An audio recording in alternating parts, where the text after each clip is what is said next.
What is going on, everyone? I'm bringing you guys back some more. This is a video. I've actually never done this before, so I decided to do the Try Not to Laugh challenge. And this is going to be a little harder one. I had someone on Instagram message me saying you should try the Try Not to Laugh challenge, and they brought up doing one Family Guy's funniest moments. Guys, I don't know if I'm going to get past the first one. Okay, Family Guy is one of my favorite cartoons. Absolutely hilarious. So I really don't know if I'm going to get through this one or not. I probably won't. I'll probably crack after the first one. But we are going to watch the whole thing, whether I laugh before it's over or not. We will... actually, let me make sure. Okay. But no, we will be watching the whole entire thing. So this is Family Guy's. It's the funniest moments, number 15. Family Guy. It is 12 minutes long, so we're going to end up watching this. And yeah, so I just need to unmute the volume here for the desktop, and then we'll go ahead and get started on it. So I really, guys, I'm gonna. This is not gonna go well at all, but we're gonna watch the whole thing. So let's do it. Yes, but I think the more important question that sometimes gets ignored is, what about the separation of church and state? Well, Bill, see, I think... Actually, Dana, if I may, I have some insight on this. Bill, do you mind? Go, dog. Well, it just so happens that separation of church and state is something I'm actually going to cover in my next book, God, period, damn it. What does that mean? Well, if I could expand on this, for one thing, in God we trust is on money. Now, what does that tell you? Tells me Americans will get all Christy about any sort of stupid. So what? I think what's actually alarming is the fact that all this kind of pseudo-spirituality is being peddled to the American people in books that have really less substance than an issue of TV Guide. That's a good argument. It's a very good argument. I agree. Really? Because I read Wish It, Want It, Do It. Oh my God, I'm so embarrassed. Gosh, next thing you know, both of you guys are going to tell me that it changed your lives. Yeah, I didn't read it.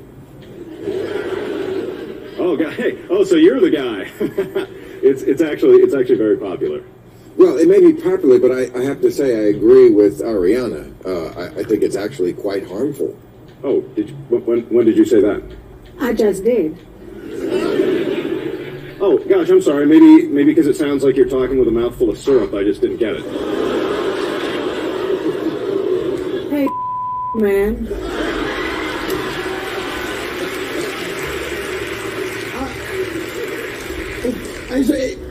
I mean, it seems that these sort of books tend to pander to the laziest kind of self-help within the narrowest socioeconomic range. I mean, yeah, you can wish it and you can do it, but only if you have the educational advantages, the societal advantages that, like, what, 5% of the country has? Well, yeah, you forgot Want It, which is such a big part of the book. I mean, but then again, you just said you haven't read it, so, Actually, since I said that, I did read it. And that's another thing I have to say. Aren't Wish It and Want It really the same thing? I mean, your book basically makes 3 points, and 2 of them are the same point. Well, I mean, it does seem to be helping a lot of people, Bill. I mean, Well, help is a strong word. How does this help people, like, with cancer or in Darfur? well, I mean, it's not really for them. It's for, like, if you want a car.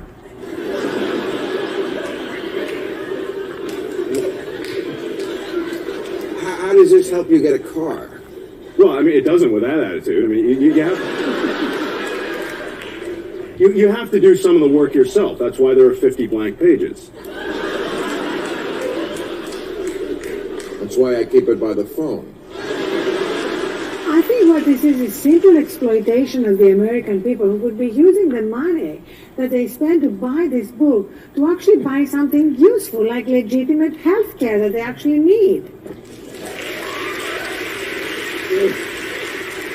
That's the point. What the hell's your problem, Zsa Zsa?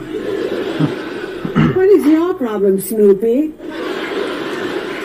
Well, What it comes down to is that these false promises of like a quick fix to any and any problem that you would ever have, what books like these suggest is actually damaging to a large, gullible segment of the population. Oh, yeah, aren't you a sitcom writer? I'm an author. I have contributed to the zeitgeist. Do you even know what zeitgeist means? If I didn't know what it meant, I wouldn't use it, Dana, which is a girl's name. And you know, I'm not going to give you this. I'm not going to give you the definition right now, just for your satisfaction. You know, Brian, I don't think you're in a position really here to pull rank on anybody. I mean, yes, Dana has made a career in comedy. I don't think he's ever... Ladies and gentlemen, and people who have wandered in from the Chinese wedding next door, welcome to the roast of Peter Griffin with your roast master, Glenn Quagmire. Thank you very much. Joe, I'd tell you to take your seat, but I'd be about 15 years too late. And we're off. Well, what can I say about the man of the hour, Peter Griffin? Oh boy, here it comes. Well, first off, Peter's always been special. In high school, he didn't play sports, but he did wear a helmet. That's kind of funny. Tough but fair. You know, Peter, I love your chin, but I gotta ask, what's it like going through life with a scrotum so close to your mouth? You know what? Hold on, I'll just ask your teenage daughter. That's Oh, this is inappropriate. really hard. You know, Peter's challenging the stereotype of Irish guys being fat, drunk, and stupid by throwing a little gay in there, too. Oh, nice. Homophobia. But I gotta say, the worst part of being Peter's friend is knowing that eventually you're gonna have to be the fat ass's pallbearer. Lift with the legs, right, fellas?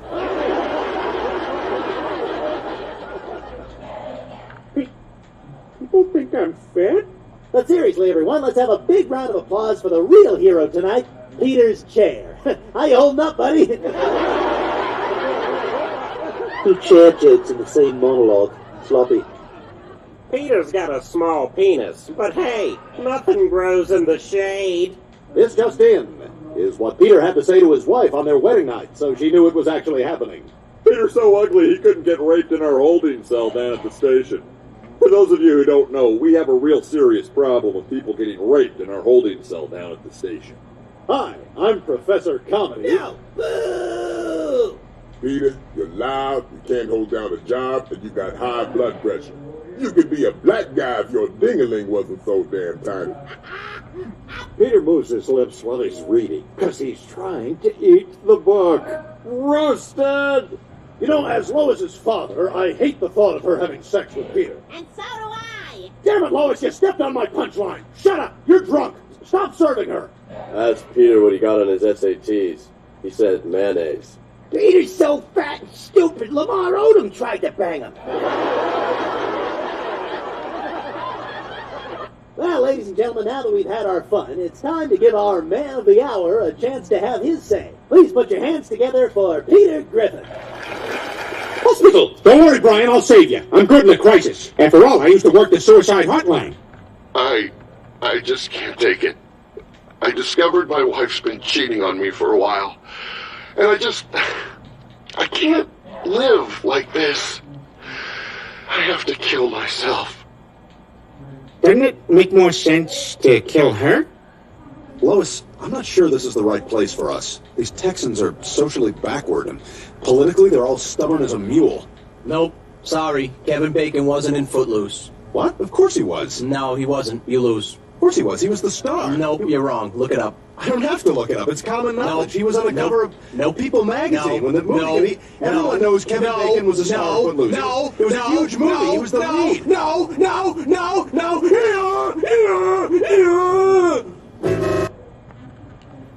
Brian, check it out. I made a water slide in the house.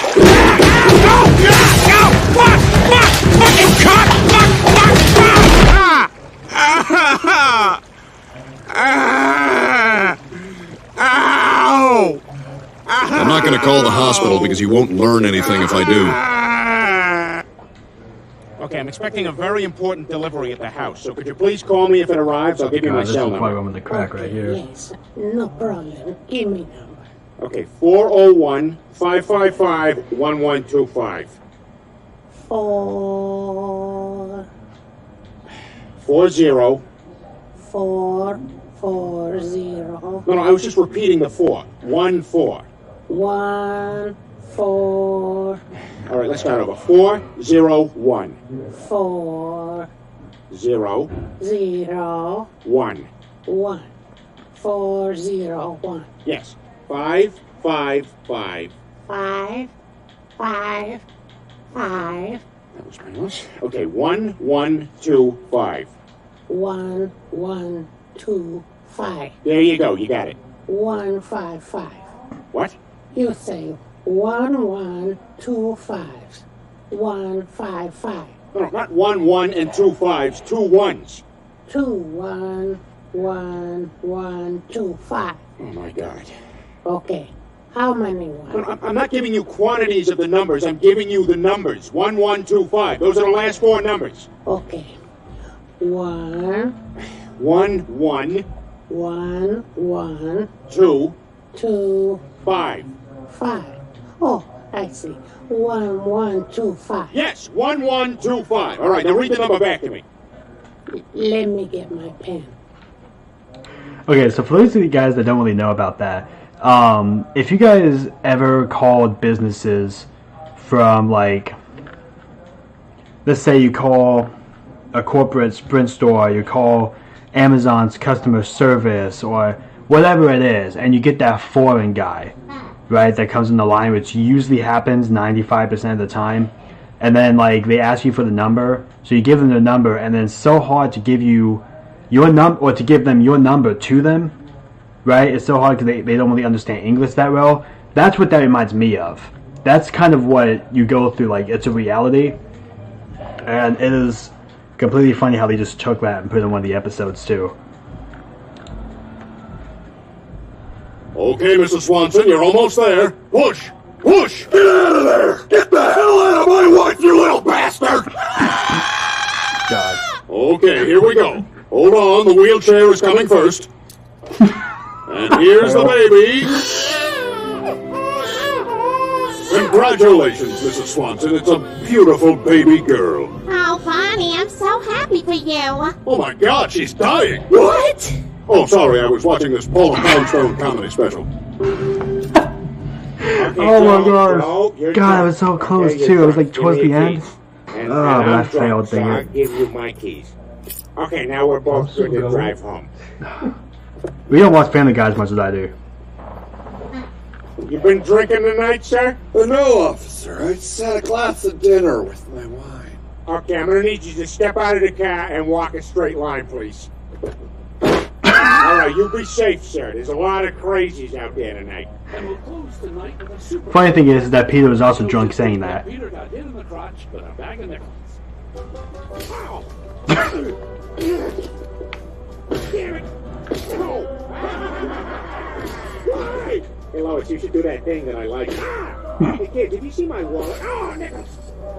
Son of a bitch! Ladies and gentlemen, we have now reached our cruising. Ah, damn it! Boy, can't beat this weather. Ah, who is that kid? Oh! Hello? Hang on, I'll check. Phone call for a bag of nickels? Ah! Ah! At least he was alone. They usually travel in threes. Ow! Crap! Bad. Ah, nickels! Oh, damn it! Do you think I'm ever going to be able to have...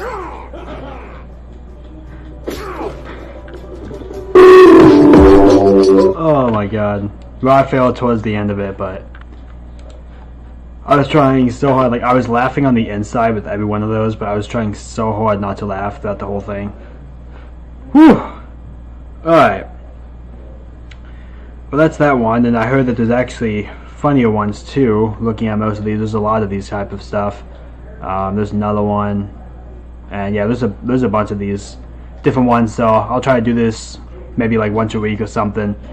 The next one I got requested, which I'm going to be doing, but this is gonna be one of the hardest ones to do. But I actually got requested to do best moments of Sheldon from Big Bang Theory and do a try not to laugh with that, and that one's gonna be very, very hard. Probably harder than this one. So I'll be doing that next week. But thank you all so much for watching. Don't forget to subscribe to my channel, like future content videos, and I will see you all in the next one. Thank you guys.